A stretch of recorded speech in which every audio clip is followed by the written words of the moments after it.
नमस्कार मंडळी, मी आलो आहे परत एकदा नवीन व्हिडिओ घेऊन. तर आजच्या व्हिडिओमार्फत मी तुम्हाला गायनेकॉलॉजी म्हणजे स्त्रीरोग याविषयी आपण थोडंफार चर्चा करणार आहोत. ते डॉक्टर गायनेकॉलॉजिस्ट यांच्याशी. तर या आहेत गायनेकॉलॉजिस्ट डॉक्टर तेजस्विनी पाटील. तर मॅम, मी आलो आहे माझ्या व्हिडिओमार्फत तुमच्याकडे थोडीशी माहिती गोळा करायला स्त्रियांच्या मासिक पाळीबद्दल. स्त्रियांना मासिक पाळीबद्दल खूप प्रॉब्लेम्स चालू आहेत, जसं की मासिक पाळी लेट येणं किंवा त्यांच्या डेटनुसार लवकर येणं, तर कधी न येणं. तर त्यामुळे स्त्रियांनाही खूप टेन्शन येतात. तर त्यावर तुमचं काय मत आहे? Thank you Pratik for having this talk. So सगळ्यात आधी मला हे सांगावंसं वाटतं इकडे की मासिक पाळी याची खूप रेंज असते. सो त्या रेंजला मासिक पाळी असेल तर तिला नॉर्मल समजलं जातं. जसे की 21 ते 35 दिवसांची सायकल असेल तर ते नॉर्मल आहे.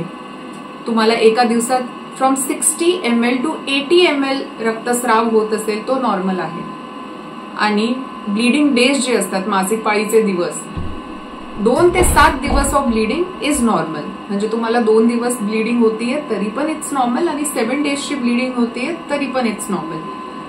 ह्या नॉर्मल पॅटर्न पासून काही व्हेरिएशन बघायला मिळेल तर त्याला आपण म्हणतो मेन्स्ट्रुअल प्रॉब्लेम्स. ओके. तर सर्वसाधारण मासिक पाळीचे समस्या काय असतात? ठीक आहे. सो सर्वसाधारण मासिक पाळीचे प्रॉब्लेम्स आपल्याला जे दिसतात त्यांना कॅटेगराईज केलं जातं. त्यांच्यात सिम्पटम्स काय होतात त्या बेसिसवर. सो तुमची मासिक पाळी येतच नसेल तर त्याला अमेनोरिया म्हटलं जातं. जर तुम्हाला ब्लीडिंग कमी होत असेल किंवा कमी डेज ब्लीडिंग जात असेल तर त्याला ऑलिगोहायपोमेनोरिया असं म्हणतात. ज्यांना रक्तस्राव जास्त होतो नॉर्मलपेक्षा त्यांना मेनोरेजिया असं म्हणतात. आणि इंटरमिटेंटली ब्लीडिंग ज्यांना होत राहतं अपार्ट फ्रॉम द मासिक पाळी त्याला मेट्रोरेजिया असं बोलतात. तर सर्वसाधारण अबनॉर्मॅलिटीचे कारण काय असतं? ठीक आहे. सो जसं मी सांगितलं, सिम्पटमनुसार यांना आपण टर्मिनॉलॉजीज बोलतो. जसं अमेनोरिया मी म्हटले म्हणजे पिरियड नाही येणं. याचं सगळ्यात मोठं सगळ्यात कॉमन कारण आहे प्रेग्नन्सी. त्यानंतर मेनोपॉज, त्यानंतर ब्रेस्ट फिडिंग मध्ये तुम्हाला पिरियड नाही येणार. पण अपार्ट फ्रॉम दिस सगळे मेन्स्ट्रुअल प्रॉब्लेमचे सगळ्यात मुख्य कारण म्हणजे हॉर्मोनचे प्रॉब्लेम, हॉर्मोनल सायकल इरेग्युलॅरिटी. यामुळे आपल्याला मासिक पाळीचे प्रॉब्लेम सगळ्यात जास्त दिसायला मिळतात. अच्छा, ओके. तर मासिक पाळी स्टेबल राहण्यासाठी त्यात औषधाव्यतिरिक्तही अजून काही करायला लागतं का? येस. सो आपल्याला आर्टिफिशियल हॉर्मोन थेरपीवर डिपेंड नसेल राहायचं तर हे सगळे प्रॉब्लेम्स सॉल्व्ह करण्यासाठी आपल्याला थोडे लाईफस्टाईल चेंजेस करावे लागतात. म्हणजे आपल्या रोज जीवनामध्ये काहीतरी आपल्याला चेंज करावा लागेल. यासाठी त्यामध्ये मुख्य कारण आहे तुमचा डाएट कसा आहे. So it should be healthy, well balanced diet. तुम्ही जंक खाणं कमी करायला पाहिजे. Sugar, processed food, artificial preservatives यापासून मुक्त असलेलं डाएट तुम्ही घ्यायला पाहिजे.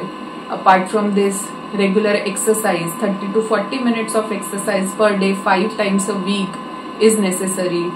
योग्य टाइमवर खाणं, ॲडिक्वेट हायड्रेशन, स्ट्रेस फ्री राहणं, आपला स्ट्रेस कमी करायला ऑल्टरनेटिव्ह मेथड जसं काही मेडिटेशन, योगा यांना फॉलो करणं हे खूप इम्पॉर्टंट आहे.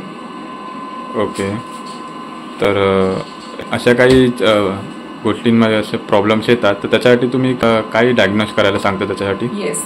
यामध्ये हे हॉर्मोन प्रॉब्लेम्स जे असतात ते मेनली सिम्पटमॅटिक डायग्नोसिस आहे. म्हणजे पेशंटला प्रॉब्लेम काय होतो त्यानुसार. जर तुम्हाला हे कन्फर्म करायचं असेल तर आपण सोनोग्राफी आणि हॉर्मोनल टेस्टिंग करून घेतो. अच्छा. तर तुमच्या काही दर्शकांसाठी तुम्हाला काही संदेश द्यायचा असेल? ओके. सो तुम्हाला जेव्हा पण असे मासिक पाळीचे प्रॉब्लेम्स होतात सो वेळ न घालवता तुमच्या डॉक्टरांना भेटा आणि त्यांचा योग्य सल्ला घ्या. थँक्यू.